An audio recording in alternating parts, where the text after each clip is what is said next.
to Okay, keep it. cool. All right, there we're recording. All right, wonderful. Wonderful. We definitely weren't talking before the recording at all about This is the anything. first time we've ever met. I mean, that's That is sort of true. true. But I mean, this moment, this Yeah, precise moment. we're social media Social contacts, media friends. Yeah, I usually call those internet friends. That's what I internet say. friends. Where I say Yeah, I'm friendly. yeah, friendly. I like friendly. I'm Yeah, friendly with them. They're not my friend, but we're friendly. yeah, that's fair. And maybe if I, we spend literally we go to dinner one time, then we'll be friends. But that's fair. That's fair. yeah, That's fair. I guess for me, between internet friendly and internet friends is have we messaged directly? If yeah. we've Have I messaged sent you directly, a then single meme? yes, yeah, and then I'll say we're internet friends, and then if I've met you in person, you're just a real friend. Yeah, exactly. I mean, it's like a lot of there's like there's like probably 2 dozen people that I was friendly with, and then I went to StokerCon for the first time, and I met them, and then by the end of the weekend, we were friends. Yeah, We were like officially, we're friends. Yeah, we're I'm friends. gonna be going to StokerCon for the first time, Oh hell yeah! in I'll see you there. 2026. Yeah, I'll see you there, rock and roll. I'm so excited. I am, like, so pumped, and it's happening over my birthday, Oh wow, so excellent. I'm gonna be hype. It's gonna be. I mean, it's. I went last year. This year was my first year, and I'm gonna go every year. I can't. Yeah, It's I'm really really excited. is. It really is transformative. It makes you feel like pumped, like you like I gotta go make the best book I can. I gotta go do it. I hear that Uh I also hear the outfits are incredible, oh, so I'm gonna I'm already thinking of mine yeah, I'm for gonna the show up. for Saturday night. I'm already thinking it. I want to get a little Like a not a bow tie? not a bow tie. There's a name for it. Like a bolo? It's not it's something it's a weird thing. Yeah, I don't know the actual name for it. I've it's gonna only be seen pictures of it. it's gonna be hard to And it's like Google then. I know that's the thing. It's like it Yeah. is sort of like a bolo tie, but it's not quite a bolo tie. Maybe I should just look for Oh, bolo ties and then, and like, see, figure it out. maybe you can, like, figure out the word through We're just if you going to look talk at about enough bolo ties, yeah, maybe what you're looking for will pop up. fashion this whole podcast. We're not going to I talk could about. do that. I probably could too. Skullcrow is Yes. out. People should go buy Skullcrow. Skullcrow is incredible. People should go buy this book. Go read it. Thank Uh, you. I didn't Please, know what please. to expect. I try and go in as blind as to these books as I can. Like I saw that. I mean, I pre-ordered this at Stoker. Oh, wow, thank At you. the Creature Pub. Well, they had a deal. They're like, oh yeah, there's this. We have a book coming out in this many months. If you do this and this, you get a book and another book. I'm like, well, I really didn't even know what the Skullcrow was, but I was just like, oh well, it's 2 books for less money. Yeah, I'll do that. Yeah, sure. And it supports the indie press. I want to do Yeah. that. I like all those things. I like Creature Publishing a lot. I have a lot of their books. Creature does a lot of cool stuff, They're yeah. all their it's like one of the ideal like indie presses where they're just like we try and push all kinds of things that don't fit quite in other places, and they're all really interesting and novel. Yeah. Which is Really what strong commitment to, like, feminism and social justice and, like, diversity. It's really, really cool I stuff. mean. Yeah. And I told them like most of the time these days is I love reading things that I could never write. That I couldn't Oh, that yeah. are very different from me, so from perspective, from culture, whatever it is. Yeah. I couldn't write this book, which is why a lot of my questions for you are like, I don't know how this works. I don't know. Explain to me, make me understand. Um, and I think the first thing that jumped out at me when I started reading the book, I was like, what the hell? First person, present tense. Yeah. And it works. It Thank you. works. It's great. I like it. But I don't know if people understand how I think I just lock into third limited for most of the time. Like my brain just works that way, where I'm just like, Yeah. it's so simple and so easy. And maybe I shouldn't do that. Was this natural? Did you just settle into first person present? Was this a choice? Yes, so first person present was an active choice. My manuscripts that I wrote previous to the Scald Crow. Scald Crow is the third manuscript I wrote. It's my first published book, though. I have a novella coming out next year that's like the second manuscript I wrote. Anyways, the first two manuscripts I wrote were third person limited, and were both written with frame narratives where there was like a narrator. Okay. And so you knew who the narrator was. And my first two manuscripts I wrote like that because I tried to sit down and start writing in third limited the way that I do, like the way that I would say most books I read are third limited. And I sat down and I started trying to write in third limited, and I got really in my head about who's telling the story and what is the perspective of the storyteller in this story. And I started thinking really hard about like the inherent biases of a narrator and the like inherent manipulation available to when you like have a narrator who's faceless and is being treated as some sort of authority. I got really in my head about it. And so my first two manuscripts, I explicitly addressed who the narrator was. And then the fourth manuscript I ever wrote, which will never be published because it's the weirdest thing I've ever done. But it's a I'll read it. I mean, I'll send it to you. I'll read But it. it is a fully interactive adult choose your own adventure book that encourages the reader to do things like pour drinks on the pages, stab the book, set the book Art. on fire. This sounds incredible. It's really fun. As a person who's written, I wrote a book about a cursed choose your own adventure book. I have a book. This is about a alien hive mind that takes over people's minds when they get too invested in escapist media, and the book itself is the alien hive mind Oh, okay. telling a Excellent. story about itself as it tries to overtake you. That's good.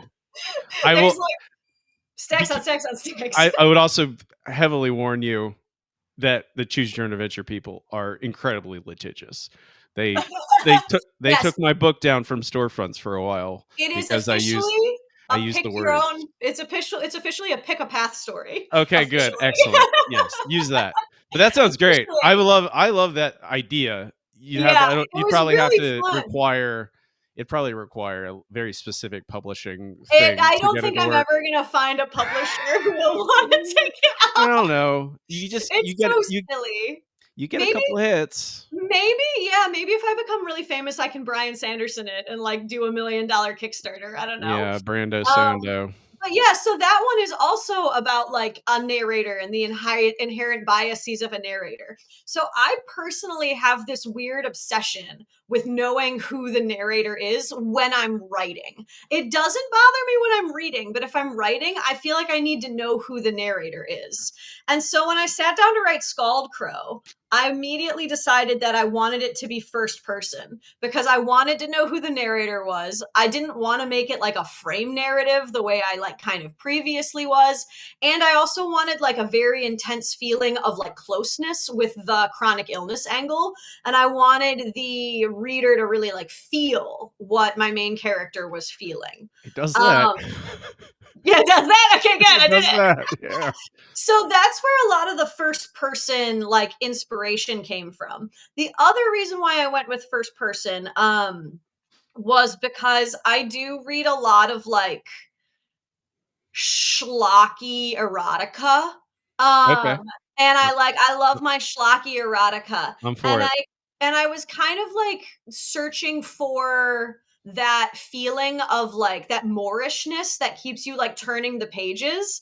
And schlocky erotica is always this like very emotive, very like close, like first person feeling. And so I kind of wanted to capture a little bit of that like schlocky erotica page turning vibe.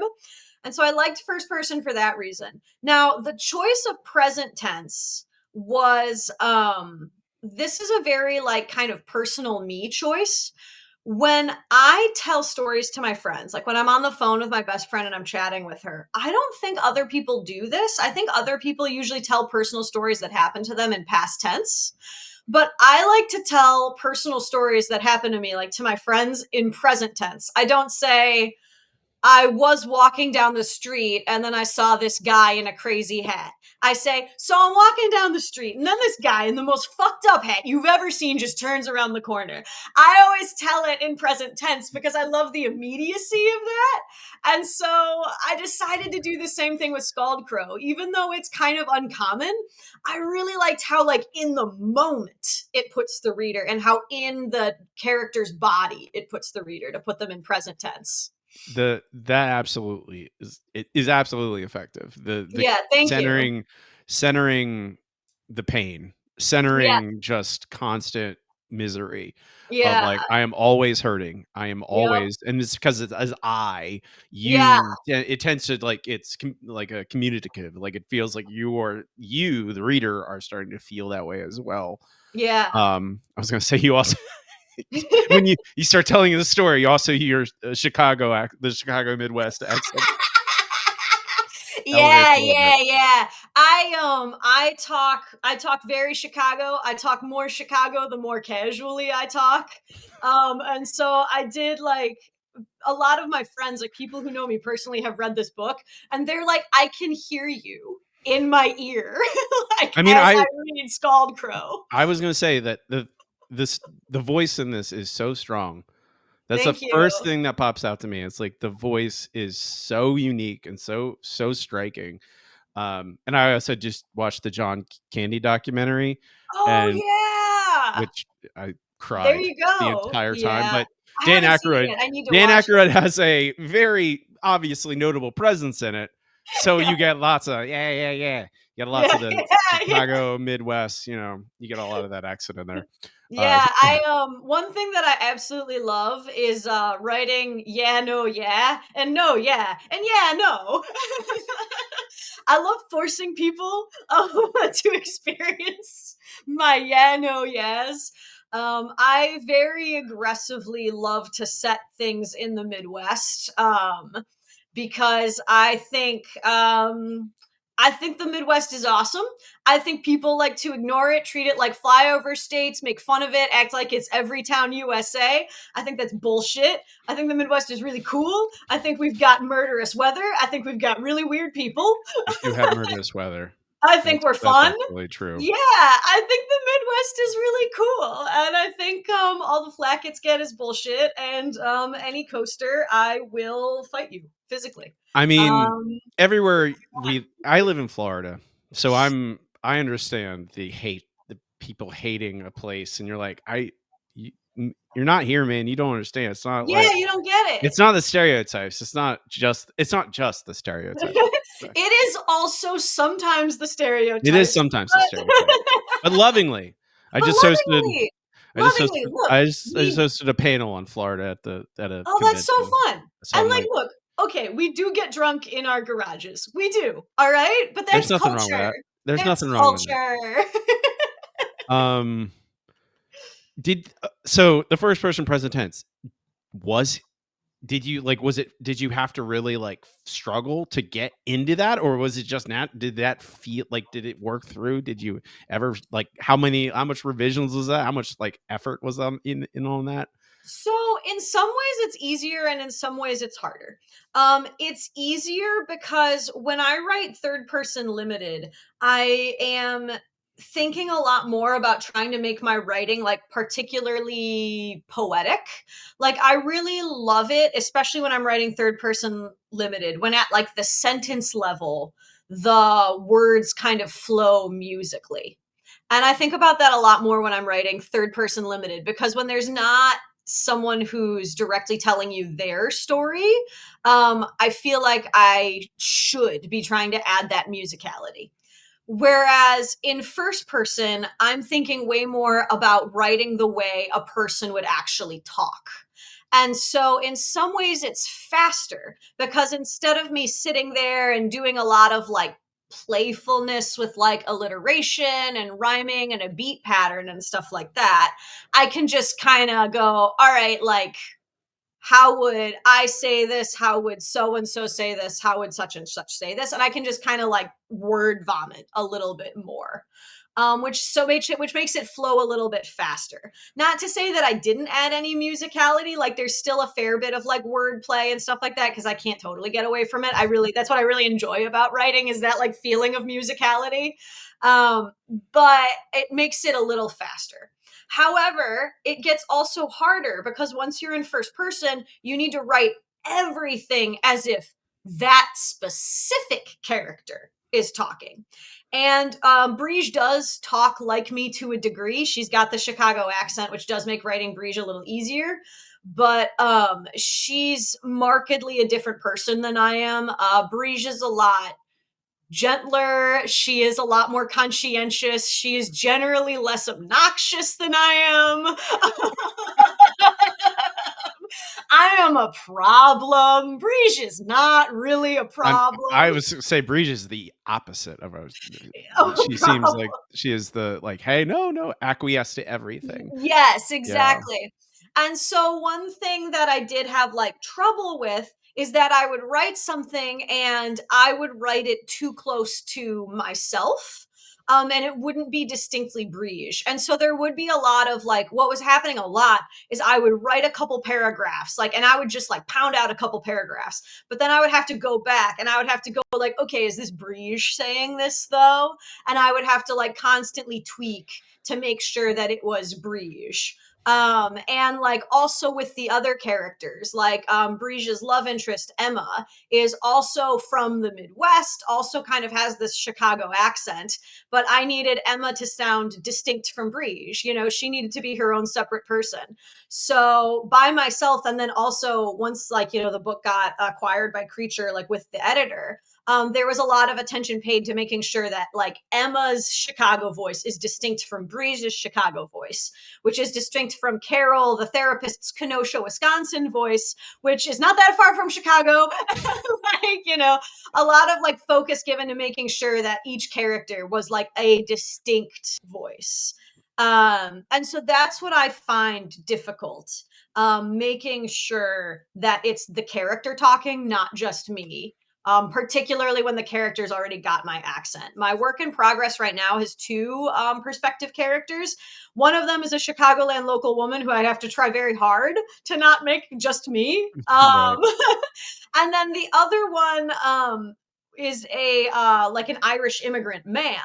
And it's very interesting because in some ways the Irish immigrant man is easier because I don't sound like him at all. Right. But in other ways, it's harder because I'm Googling stuff like, like what are the various Irish slang terms for drunk and which parts of Ireland are going to use those slang terms? And so, what is he going to say when someone's drunk? Are they smashed? Are they langered? Yeah, gotta get those little tiny I have to get those details. little, like, yeah, those little tiny details right. And so that's tough because I just know Chicagoland slang in a way that I don't know other regions. Right. Uh, it. I mean, the immediate thing that jumps out at me because I'm always like, and like to hear that this is your first. I mean, you've wrote other manuscripts too, but like, This is like the debut, like yeah, novel. your Yeah, this is debut the first novel, one which somebody bought.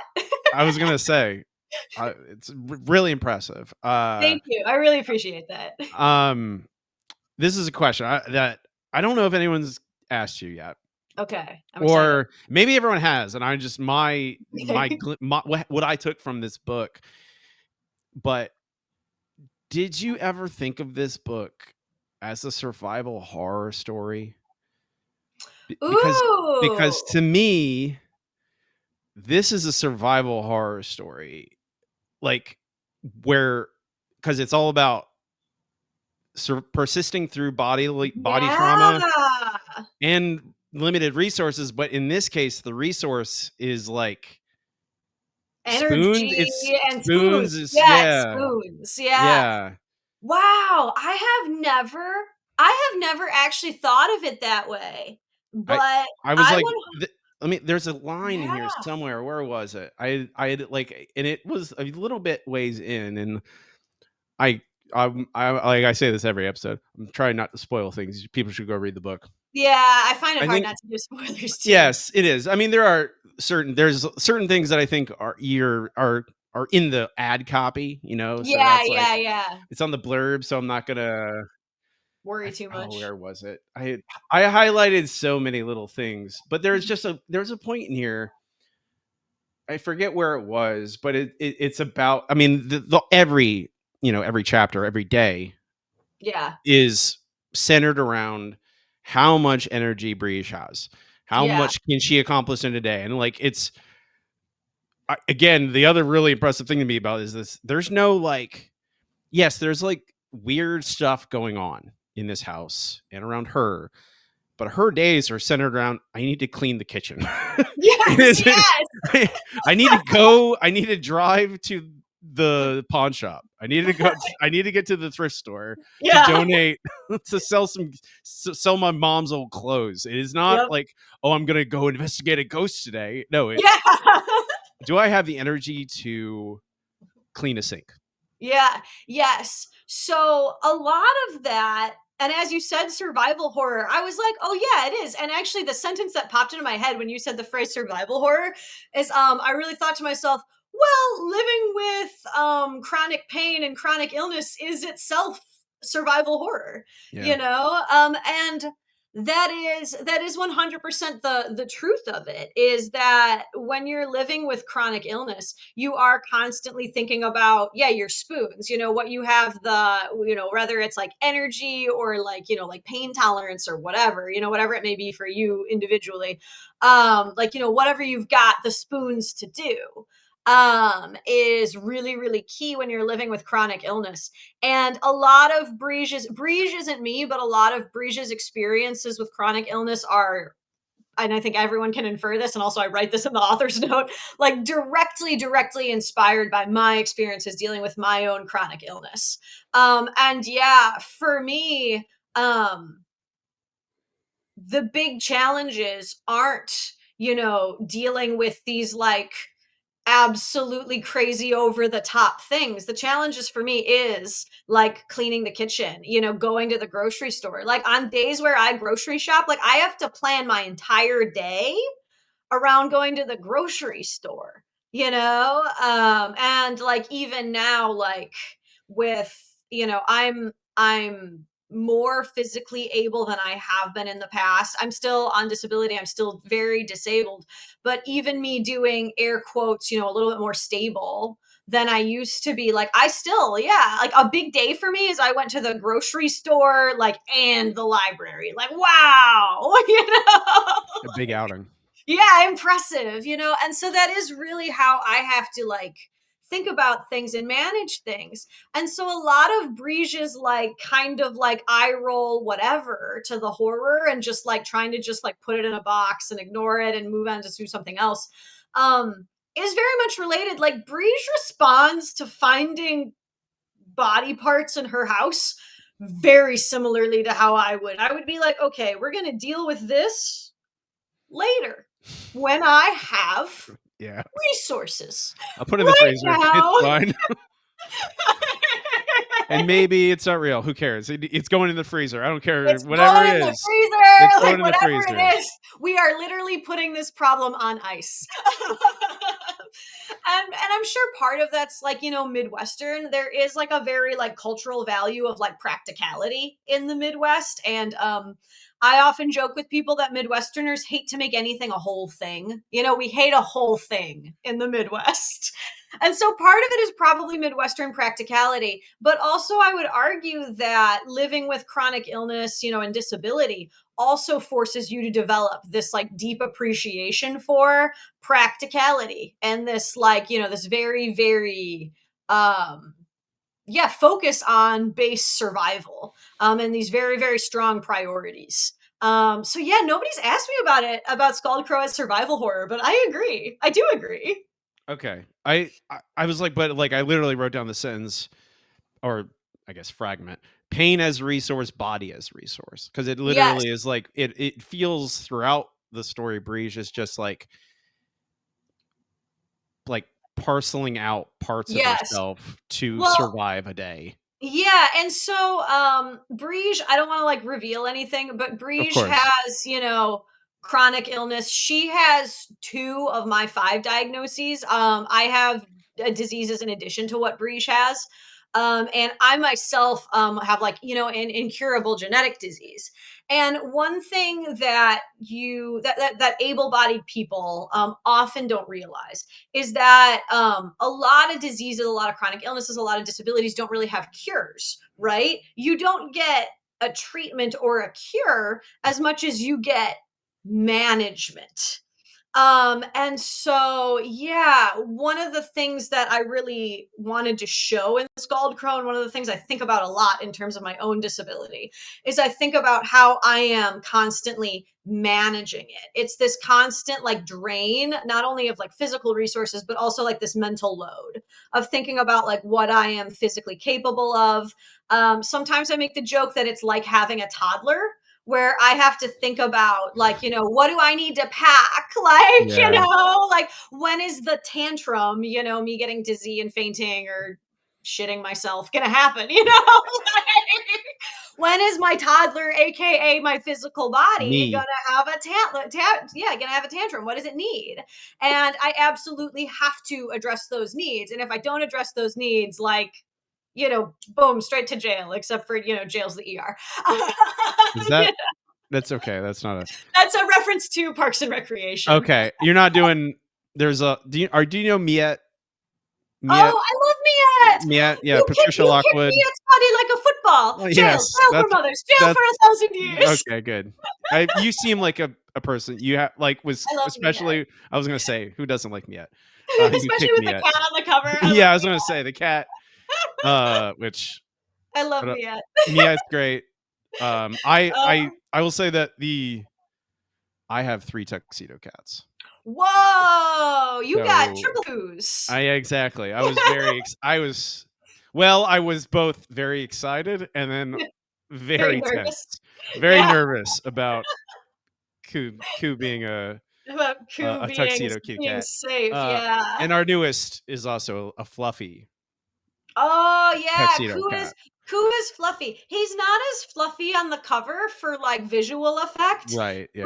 but in the book, Koo is meant to be a real like, I mean, I pictured Koo as like orb Yeah. ish, like so fluffy, he's round. Yeah. And Koo is actually, this is a fun little Easter egg. Koo is based on a real cat who was available for adoption at a cat rescue that's like half a mile ish from my house while I was writing the Scald Crow. I wanted to adopt him so bad. And I couldn't afford the vet bills for another cat. So I had to, watch Yeah. him get You had to adopted by some other. you had to be responsible. Yeah, I had to be reasonable, but I wrote him into the book. So everything that Koo has in the book, like him being like old and grizzled, his name at the shelter, the scar on his nose that makes him snort when he breathes and everything, all of that was inspired by a real cat who actually exists. And I I hope he's living his best life with I a lot of. well, because we can't know. He is. Yeah, he is. That's how it He is. is. I Yeah, just decided. we Yeah, can't know, so he is.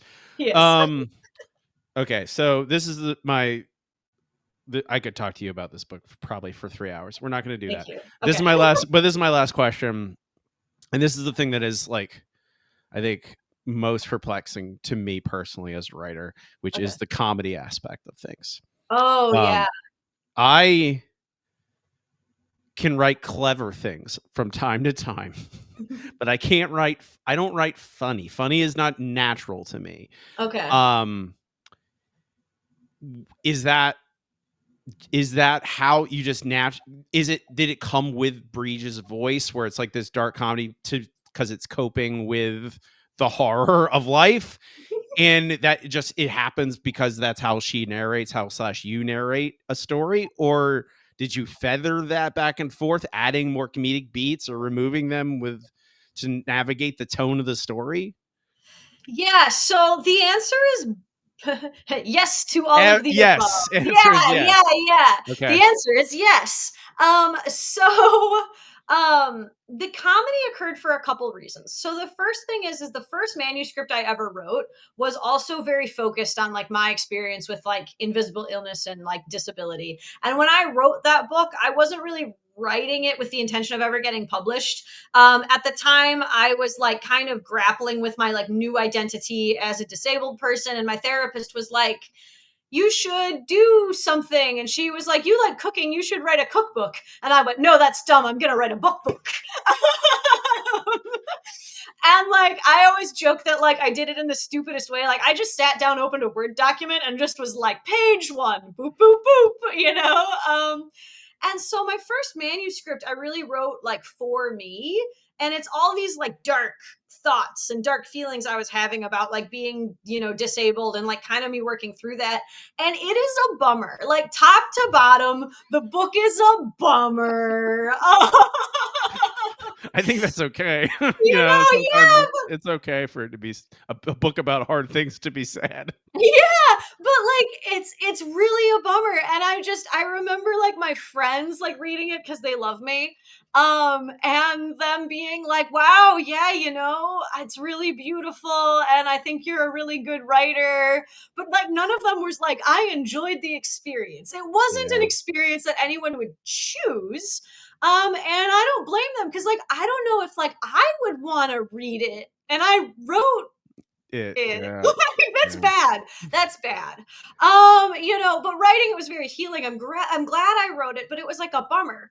And so when I like decided to write another book that was like really about disability, I always include disabled characters, but my stories aren't always necessarily about disability. Often they're about other things, and like the disabled characters just happen to be disabled. But Scald Crow is very much about disability. And so when I decided to write another book that was like about disability, I was like, okay, how do we avoid Bummer Town?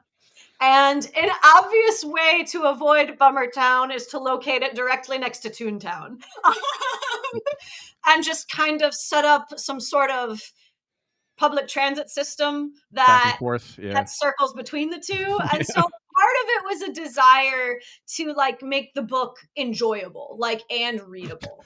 So part of it was that. Part of it was that I discovered while writing like my second manuscript, my fantasy novella that's coming out next year, that unless if I'm really depressed and like legitimately doing something like hypothetically grappling with the fact that I now have a new identity as a disabled person and my life will never look the way that I imagined it to. If I'm not actively grappling with something like that, I am kind of a fundamentally unserious person. Like my natural thing, if I'm not actively being traumatized, like is to be kind of silly and kind of As long lighthearted. as it's passive is okay. Yeah, Active.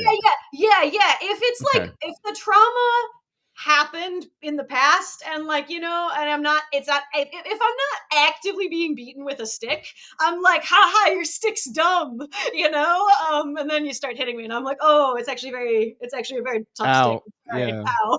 you Ow. know Yeah. but the second the beating stop, I'm right back to laughing at it again. And so part of it is this like natural like tendency I have to find things a little like funny, and also like my sense of humor is very like absurdity coded. Like I just think everyday stuff is absurd and funny. Like I just think everything is weird. And I love it. I love that everything is weird. And so I got to like kind of explore that more with Scald Crow, and that was really nice. But some of it is definitely also who Briege is, because Briege is, and this is like Briege taking this is Briege having some of me in her. Briege very much deals with her trauma and all of the bad shit that's happening to her with humor. It's very much that vibe of like she has to laugh or else she'll cry. And she's too tired to cry. Yeah. She's just exhausted. And so, at a certain point it gets easier to find things funny when you're just at the very end of your rope.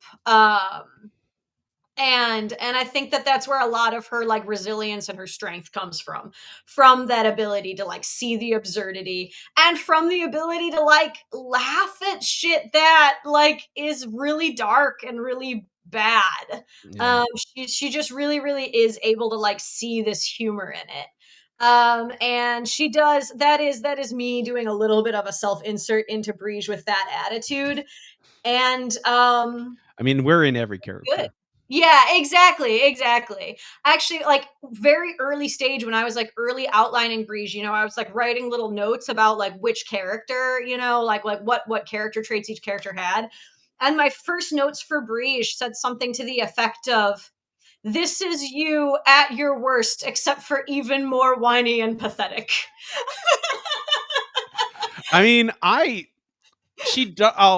Bree's just whine, but it's always deserved. I think that's the thing. I That don't. is my argument, is that I Yeah, think she's warranted in her yeah, complaining. it's Yeah, absolutely worthy of it. Like, and I don't know. I also have a kind of, I don't know. I tend to try and, I don't know, ease tension in any kind of situation with comedy. I try, and even yeah, when it's really bad, I yeah, try and be like, well, let's try and make a joke. Let's try yeah. and ease up things. And some people like that, and some people really don't like Some that. people, yeah. Some people are really like, "Oh, why are you making a joke right now?" I'm like, "I'm trying to cut the tension, man. We're Yeah, about to get people are about to argue and yell at each other. Let's not do that. let's not do that. Let's Let's just have not a do good that." time. Well, and so something that's been really interesting with Scalded Crow is I would say the majority of readers have been really like connecting with Briege, having like a really empathetic experience, et cetera, et cetera. And then every once in a while, I'll get a 2-star review comes in that's like, the story was really interesting, whatever, whatever, whatever. However, like I could not stand the main character. All she did was whine. All she did was talk about her pain. I think one review literally said, "We get it, you're in pain," and I was like, "Whoa, you posted that with your real name, wow." But like, Is it This is on Goodreads, I this assume? is all on Goodreads. Yeah, Goodreads are mean. Not don't they're I I shouldn't, p- I shouldn't read them, but I'm so Goodreads is mean. Like, yeah, Goodreads are no, mean people. My books have good reviews, and your books have good reviews. I was looking at yeah, you have good it does reviews, overall have good reviews, and but mostly people have been connecting to people it. Yeah, I'm gonna put Goodreads people on blast. If you're watching this or listening to this and you're on Goodreads, don't be so mean.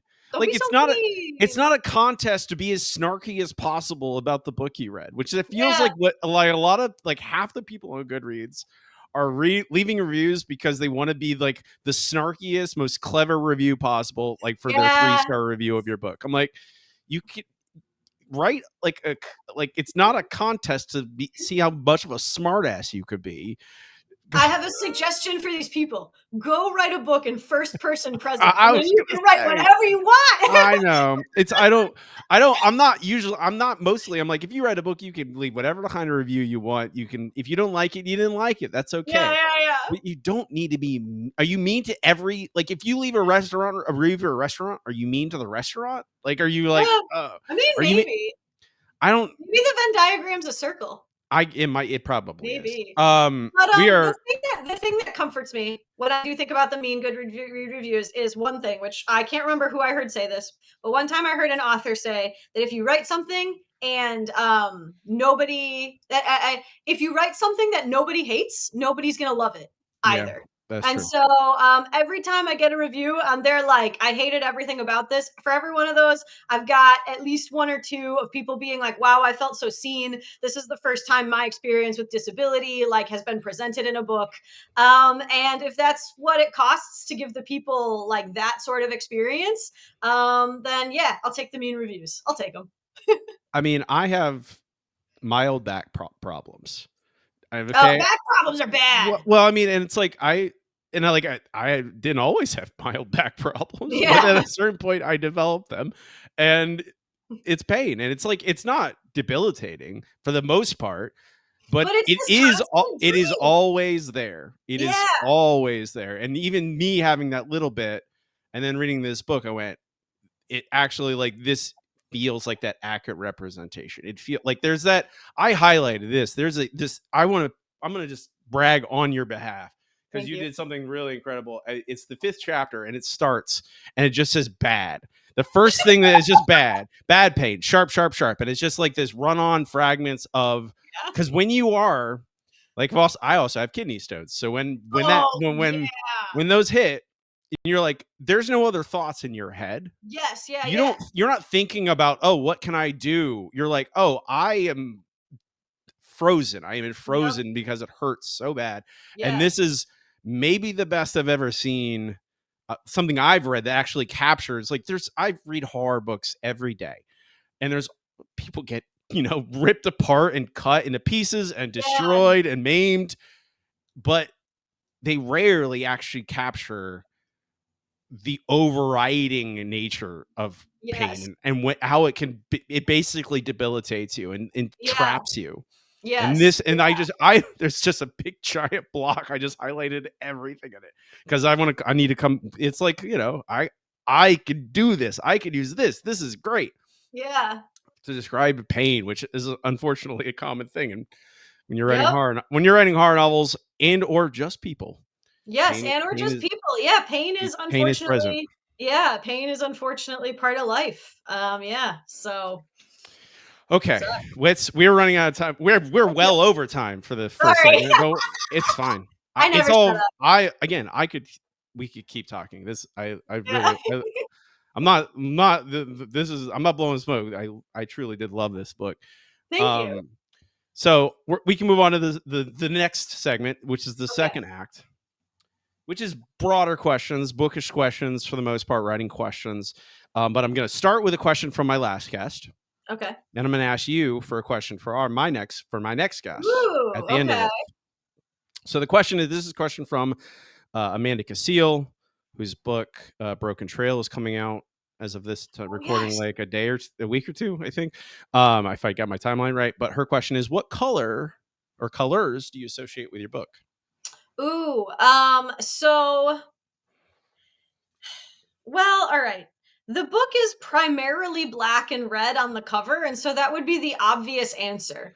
But actually, in my head, I think of the book very much as like green and gold because of the very strong, like Irish folklore themes, it being set in the Midwest in the summertime.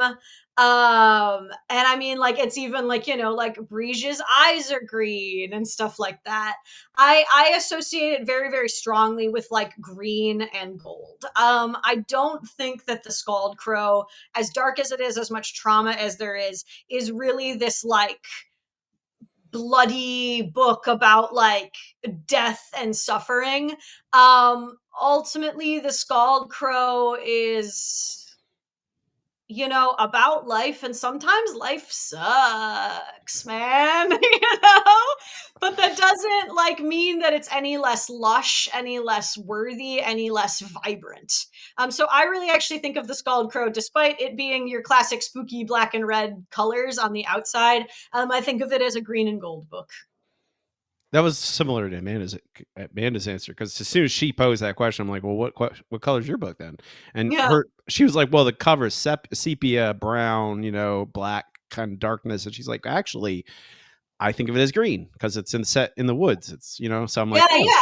Yeah, yeah. There's like a lush, like liveliness to it. yeah, and I Oh, think that I don't know that your answer is because I mean it's you can't your answer for your question for your book it can't be wrong. yeah, right? Yours is the right answer. I did it. I'm The right allowed to. Yeah, Yeah. exactly. Exactly. If anyone has the right opinion about it, it's you. That's true. I Um, did I'll it. come back around for your question so you can ponder in the background. Okay. Um, who's a writer more people should be reading? Ooh, And that's a great one. you can give me more than one if you want. Okay. So I am gonna start up top with, just because I just read this book and I loved it, Lauren Bolger. Her most recent release was called The Bar Incidents, bar spelled Barre. I've Um, seen that on Yeah, it's Bookstagram. really good. It's really good. The Bar Incidents, and her debut was called Kill Radio. Both of them were from Malarkey Press, which is a Midwest-based indie press who does a lot of really cool, like really like punk, like very off the beaten path books. I love Malarkey Press. And I really loved Bar Incidents. Kill Radio was great too. I really love Bar Incidents, especially.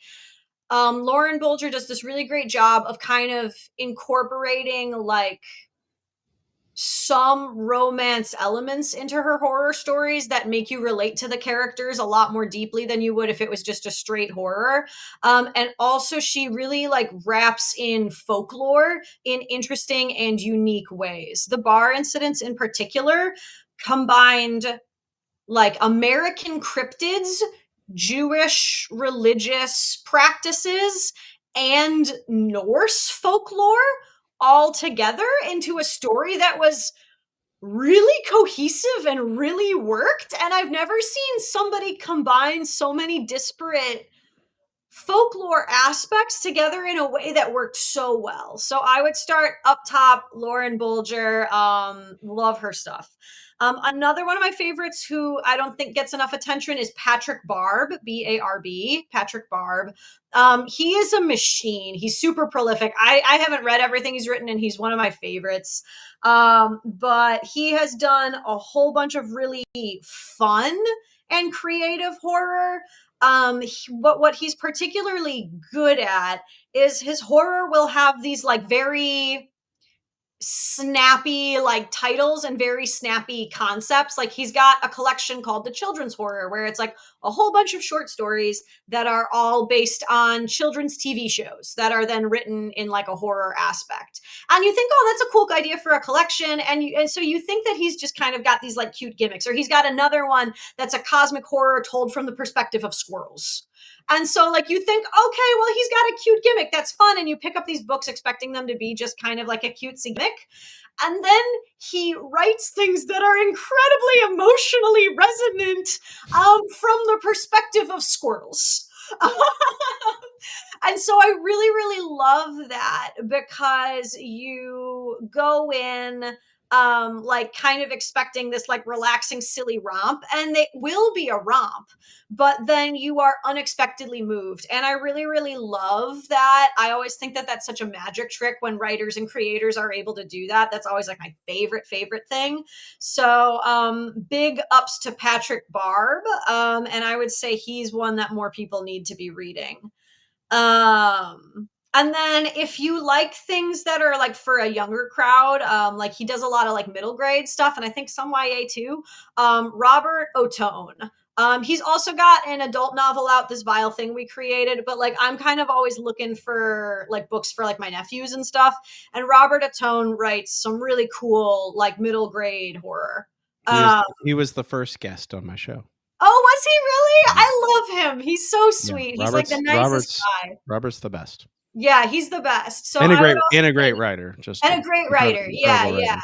And so I would also say that Robert deserves. I mean, I know he's won Stoker's, so maybe I don't know. Maybe I don't need to shout about that I hard. mean, it's But you never know. There are people who will see a name 14 times. The 15th time they hear a name is when they go, "Oh, maybe I should read that person." yeah, so yeah, highly recommend Robert as well. Yeah. Are you okay on time, by the way? Oh, I'm fine on time. Yeah. Okay. All right. What was your gateway horror media? Ooh, okay. So this is probably partially why I write horror comedy. Horror comedy. I am a coward. I always joke that I think there are two types of horror writers, and there are the horror writers who aren't scared of anything, give them all the butt guts, give them all the gore. They love Art the Clown and Terrifier and Saw and all that, and they're just like, yeah, pour it on me. Um, and then there are the horror writers who are like, little wimpy babies, and they're scared of everything, and I am a little wimpy baby. And the reason why I think being a little wimpy baby works as a horror writer is because when you're a little wimpy baby who's scared of everything, you can make everything seem really scary. It's true. And so I do think that being a little wimpy baby does serve me in some ways. But when I say I'm a little wimpy baby, I really mean it. In college, I remember being at a party and somebody put on Cabin in the Woods. And I went to the bathroom and started crying. I got so scared. Oh no. This past weekend, I am 32 years old. And this past weekend, I got invited to go to a haunted house. Oh no. And I was like, in my head, I was like, I am a 32-year-old person. I write horror as a Mhm. job. Right. I can go to a haunted house. I got so anxious that I called the person I was going with, and I was like 2 days ahead of time, and I was like, I can't do it. I'm gonna go with you, and I'm just gonna wait in line, and then I'm just gonna go to the exit. I can't do it. I can't do it. I can't do it. I think I'm gonna puke on you. I think I'm gonna puke on you if I do it. And then we went, and I ended up doing 2/3 of it. 2/3. Oh no. 2/3. It was split into like 3 sections. The Okay. first section was supposed to be medium scary. The middle section was supposed to be not so scary. The third section was supposed to be the scariest. So I skipped the first section. I like got some bravery and decided to do the middle one, which was supposed to be lame. And then we came out of the middle one, which I survived. Um, Only to realize that the middle one fed directly into the third one. Uh-oh. Oh no. And so then I proceeded to spend the entire third one using the person I was with as a meat shield. Yeah, yeah. And every time some zombie with a chainsaw popped out around a corner, I was just shoving him in front of me. Yeah. And then when we left, I had to sit down because I was shaking so badly. So I am a little coward. So my gateway into horror was horror comedy because I'm a little coward. And the comedy really helps. Yeah. My first horror movie that I loved was Tucker and Dale versus Evil. And to this day, I still tell people it's my favorite horror movie.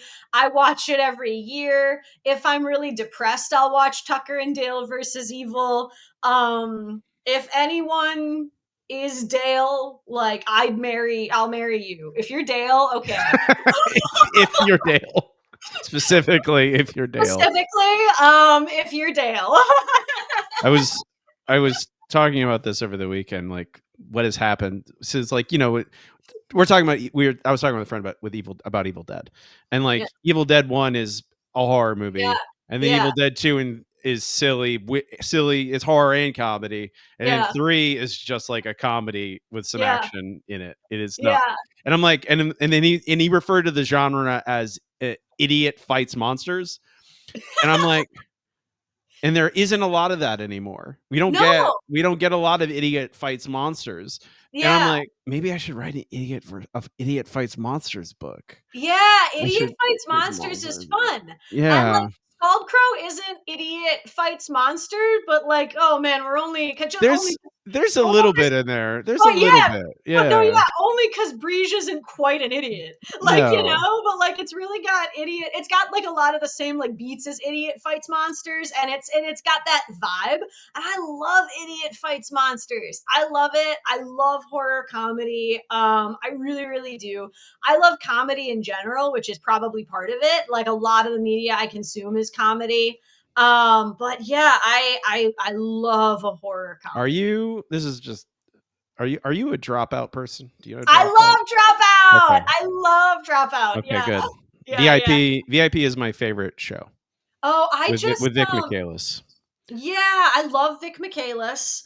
So funny. I just okay, so the problem is I just watched this and I do recency bias like crazy. Like if someone asks me what my favorite blank is, there's a really good chance that you're It's just the going to last get thing you whatever watched. the last blank I consumed. But the last Dropout show I finished that I really enjoyed was Total Forgiveness.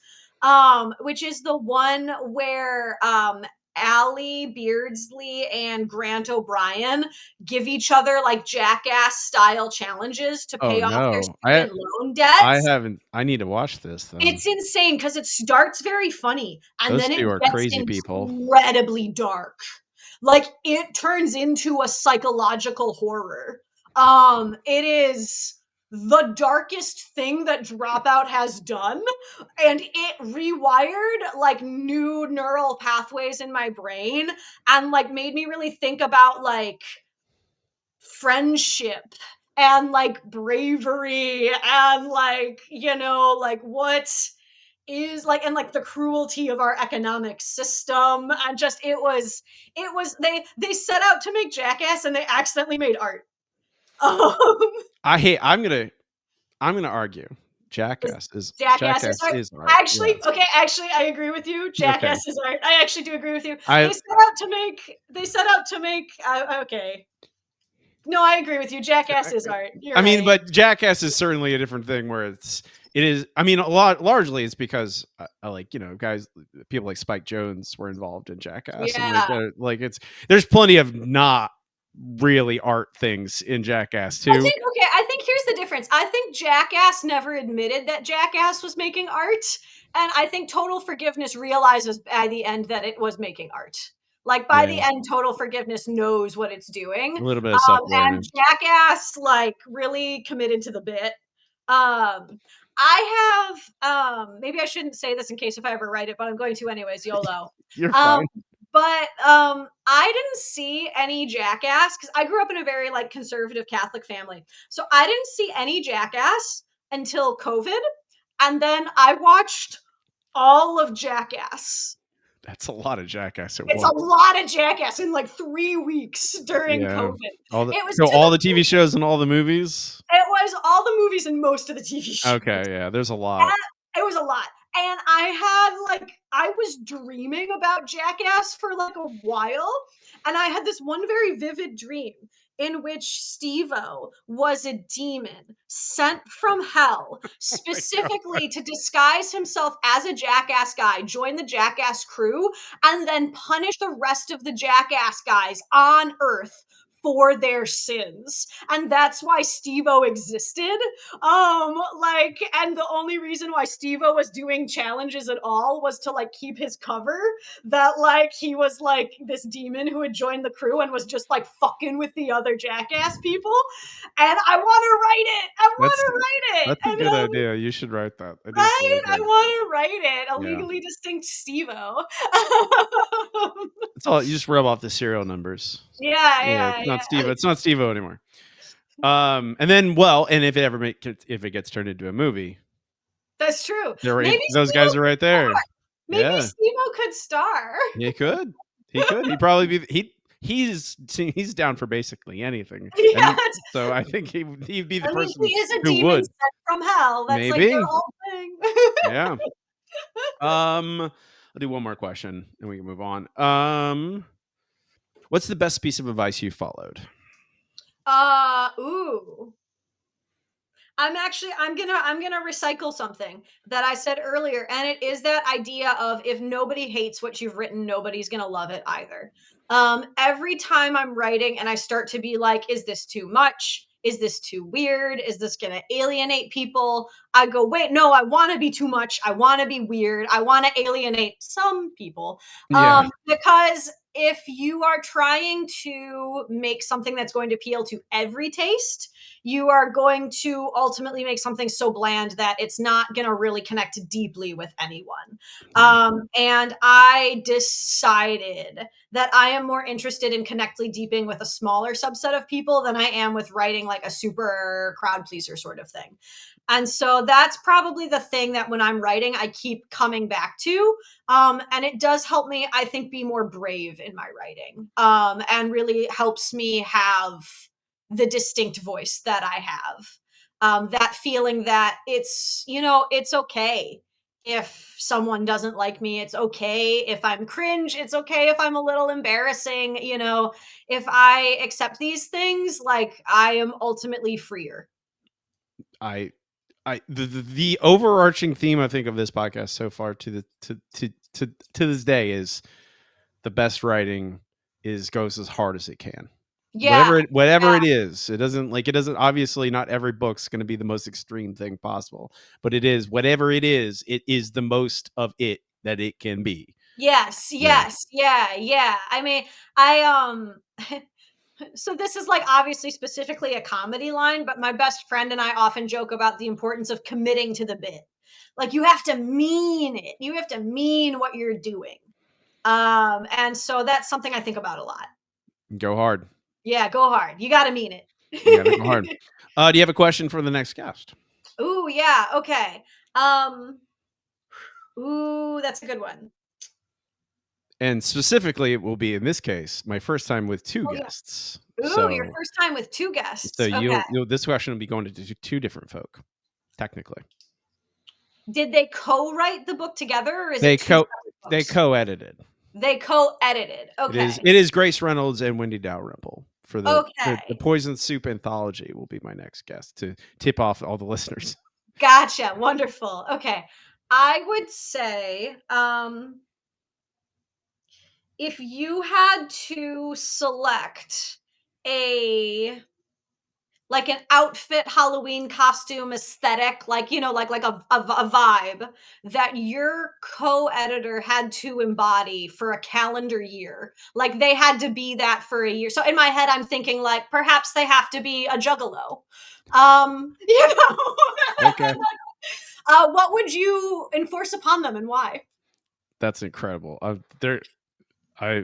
they're gonna hate me, but I love it. Uh, Wendy's another Florida author, so Oh, I great. literally I saw her this last weekend, so I'm gonna be making her and Grace pick at each other is gonna be wonderful. Thank you for that. That's good. Okay, so that's it for the second segment. It's time for our last segment. It's Last time for segment. blood, Okay. which is very appropriate with uh With this book, you with this appropriate. book in general, just because A lot of there's blood. when you bleed the way I do, streams and rivers and waterfalls of iron, it inevitably ends up in your mouth some of the time, which is maybe my favorite quote in the entire book. Yes. It's I yes, I get it. You know, I'm not squeamish, so it's like The so this is a number of times my own period blood has gotten in my mouth on accident. the third this the time it's trouble. It's struggle. It could be about a work in progress with with the Skull Crow, with business things, with philosophy things. It could be anything. Mhm. Do you have anything off the top of your head or prepared? Yeah, so I mean, obviously there's so many things that you could talk about with that. Part of the reason why I always end up like struggling so much with my books is that I believe, or at least my experience of creativity is that I find that I am more creative the more difficult I make something. Like when I give myself barriers, I actually end up writing better when I make something harder or more challenging. Because those barriers force me to be more creative. um my next work in progress, I just like finished up my like previous work in progress and like submitted it to the publisher, so you know, fingers crossed, hope they like it. But my next one, which I haven't started yet, is going to be about a group of like elderly exorcist nuns, who all have Stop digging. You hit oil. who all have magical powers granted by the saints' names that they took on, Okay. when they made Awesome. their vows. And I'm really kind of starting to struggle with that one on multiple levels. Like I can already see where I haven't even started writing it, and I can already see where my problems are going to be. One of it is that this is going to be my first time writing with like an ensemble of characters rather than like keeping it very tight. All of my other manuscripts I've kept very tight and I've kept the cast very small. This is gonna have, I mean, I'm looking at five, like one main character, but then four like big, like significant secondary characters. And so that is going to be a challenge, just making them all unique, distinct, have their own storylines, and have all of them feel like well-rounded people who you connect to while still keeping the story moving, keeping it snappy. And like keeping it, I really like to keep my books at like a sweet spot of length. I don't ever really want to write a door stopper.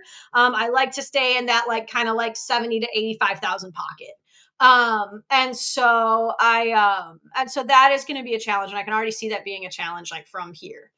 The other thing I'm worried about with that book is like it's going to involve a lot of me thinking about my own perspectives and experiences with Catholicism specifically. And it's going to be very much about like these differences between like Catholicism and like evangelical American Christianity. Part of the inspiration for the book is that I see so many people who actually, you know, hate or are responding to evangelical American Christianity, and then they conflate it with traditional Catholicism, and so they think that they're bashing evangelical Christianity. And actually, what they end up doing is bashing Catholicism. And They're very different. they're very different. And Very different. evangelical American Christians don't even believe that Catholics are Christians because they No. believe that the Pope is like, you know, like a false idol. I grew up Southern Baptist, Yeah, so yeah, I'm yeah. So very you know the familiar. vibe. Yeah, yeah. I just wrote a religious horror novel. So Hey! that's about American evangelicalism, but very specifically about American evangelicalism, not Yeah, Catholic. I describe Catholicism whole different school of magic. It's yeah, totally different thing. yeah, and Catholicism is its own thing. And so part of it is like I want to like write about the like kind of differences between these two and fold that into the story while still keeping it a horror comedy because I like horror comedy, which is going to be a tough needle to thread. But then also I want to like not demonize Catholicism. I'm planning on like trying to interview actual nuns. I'm trying to make it like as realistic to like the nuns that I grew up with as I can. But at the same time, I don't want to excuse like the Catholic Church from the harm that the Catholic Church has done in the past. And so I'm really, really struggling now, like in this outline stage, thinking about exactly how I'm gonna like do that waltz. Because I do think it's gonna be very nuanced. I think it's gonna be very difficult. And Is it present day? it's gonna be set in present day. Yeah, it's gonna be Okay. set present day, suburban Chicagoland. But nuns with magic powers. Nuns with Have you magic read powers. Yeah. Sisters of the Vast Black? Ooh, I have not. I'll write that down though, because I am. It's like sci-fi, and it's a future. It's set in a far future, but Okay. it is a cast of all nuns Oh, I love on that. a bioorganic spaceship, and they're doing their nun duties. They're just out in space doing them. I But love it it. is, and it's great. I love Sisters, and there's a sequel to it as well. Oh, super Um, cool. I'll look but it up. it does have, if you're looking like, hey, how did this person? Because it's a similar problem. Like, and I think largely like because they're all nuns and they're all the same. Are they all the same ages? Is it similar age, or is there going to be generational differences, or you don't know yet? The youngest nun, the young spring chicken nun is going to Right. be in her mid to late 60s. Okay. Okay. All right. So it's a little Golden Girls with Oh a yeah, yeah, yeah. yeah. Golden Girls and then some. And then Okay. our oldest nun, the leader, Sister Bosco, who's going to be called Bossy. Bossy's Sister Excellent. Bosco is going to be in her like mid to late 80s. So yeah, so we got Sister Bosco, Bossy, I mean, Sister Michael, there is Mikey, like that's a Sister generation, Christy. basically a full length Yeah, of a generation. yeah, and then Sister Francis Frankie. So yeah, we got Frankie, You Chrissy, pulled Mikey, those Bossy. off the top of your head. That's really impressive. Oh, I know. I've been thinking about Bossy, Chrissy, Mikey, and Frankie for a calendar year now. I Okay. start thinking about books probably about 2 years before I actually start writing them. Oh my gosh. I Yeah, can't so even imagine that. yeah, I I actually would lose my already mind. have like I've already got my characters, my main characters for the next book picked out. There's gonna be I don't a even have the characters for the book I'm working on picked out. yeah, no, I think about things way in advance because I like to like have the characters in my head while I'm just doing stuff because then I get like fun little ideas, you know, like I'll Yeah. see like an elderly woman out with her friend and she's got a fanny pack on and she pulls out like a bottle of cholesterol meds and she's like, oh, here we should take our, and then they're just like passing out cholesterol and it's just and then I'm like, oh yeah, so Bossy's gonna do that. Cholesterol. It's just a bunch of cholesterol meds. Just filing it away. Yeah. I mean, I again, I live in Florida, so I get Yeah. all the elderly anecdotes you could possibly need. I see it so much, so many. Feel free There's to email them to me. okay, well, there's one here. This is one Ooh, yeah. that comes right off the top of my head because most of the time when I'm out and about, my hair is just tied up in a knot, Yeah. and I look ridiculous. I look absurd because it's just like a flower of A pink on little top of my bubble. head. Yeah. Yeah, and it's everywhere. And I went to the local grocery store and I was just walking in to grab lunch or something, and there's this old Southern lady just standing outside, and she's like, "We look at your hair. You're so cute." And I love it. I'm like, thank you. I mean, like, yeah, she's completely kind and nice. Like, no, yeah. So it's just like, I'm She's a like, thank you hero. for the compliment, I guess. She's a But it's hero. just, I was gonna That say, lady for president. Just and she managed to make the word cute like 4 syllables. I think that's like Incredible. cute. You did. I love it. I love Yeah. it. I love it. I pay, you know what? You pay extra for that. You do. I mean, at this grocery store, unfortunately, yeah, you do pay extra for that. I think they add that onto the surcharge for the prices. If you don't Um, pay the surcharge, she's mean to you. She tells you your hair is dumb. I mean, it is still Florida, so that I do Mm. get some men in polo shirts who are Mm. also shopping who will just look at me and look at my tattoos and my pink hair and they judge me, don't know anything about me, just assume that well, they're probably right to assume that I don't like them. But nuns, I don't know.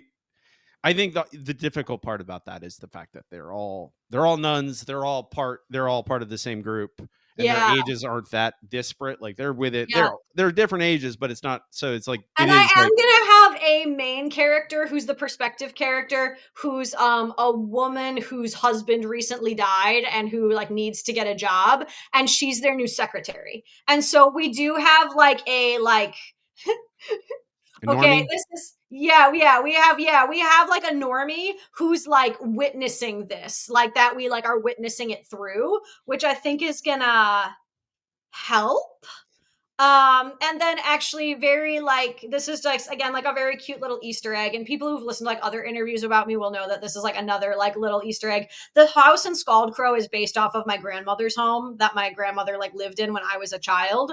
And like I really love my grandma. She passed away a few years ago. And part of the reason why I want to write Sisters of No Mercy is my grandma in her like twilight years after my grandpa died, who he died before I was born. I never met him, but she all of her friends were nuns. She never dated again. She clearly wished she had been a nun. And she was the secretary for a church in a convent. And so I am writing the main character. I'm naming the main character after her. That's And like lovely. my grandma was a like hard as nails woman. When I graduated college, she gave me a card that on the front just said, "I'm proud of you." It was just white black letters. It said, "I'm proud of you." And then you open the card and she just wrote, "That's all, love, grandma." Um, Oh, I love grandmas. that's gonna be my perspective character. Is I'm gonna try and like imagine her in her like late 20s, early 30s, in the modern era, like as the like young friend perspective character of these exorcist nuns. That's just lovely. Yeah, I so mean, it's gonna be a lot. I think the hard part. I mean, yeah, I think if you want to keep it under 85,000 words, that's gonna be the hard part. It's gonna be I tough. mean, Yeah, like we are getting gonna there be is gonna be real snappy. easy because you have all those characters to bounce around with, but Yeah, no, but you have to cut. I like to keep it snappy and I like to keep it sharp. Hey, you're So preaching to the choir. I'm the same way. I've not written a book longer than 82,000 words, which even then I was like, this is too much. It's too many it words. goes on forever. Yeah, exactly. Come on, man. I got time. I got shit to do. I don't know. Sometimes I don't know. I get in my own head about like for should I write longer books? Is that what Yeah, people do? Is that what people want? Like it seems like I don't know, like you look at all the best of lists every year and it's always these big, these big big things. long books. And I'm Yeah. like, is that do But people when like I actually like talk to my friends and when I actually talk to other readers, like they when I talk to them one on one, they seem to prefer shorter books, you know?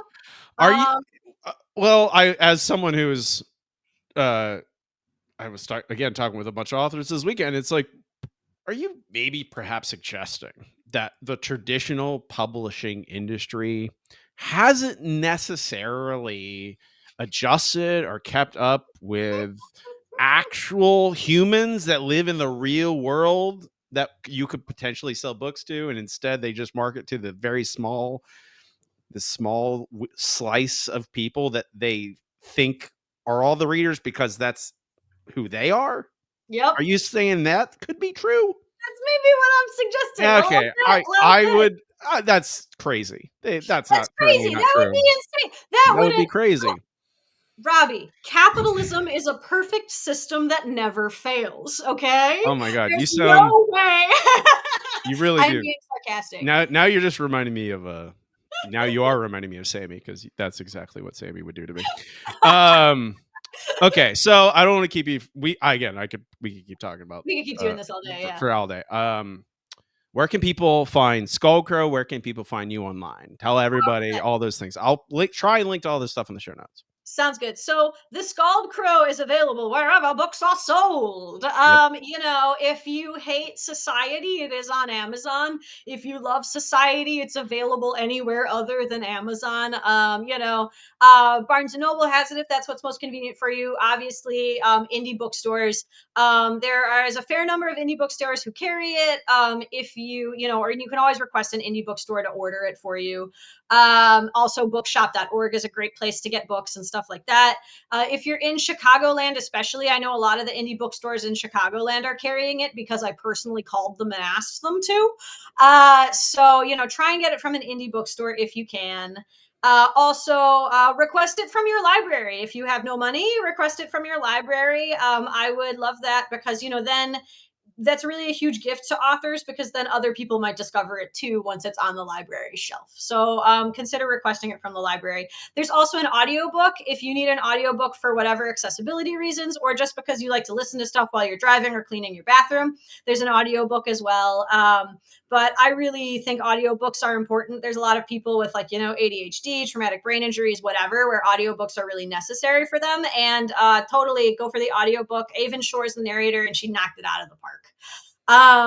Otherwise, you can find me on the internet at Grace Daly Author, Daly spelled Daly. Pretty much every platform, I'm Grace Daly Author, no spaces, no periods. I like to keep it simple. And my website is www.gracedailyauthor.com.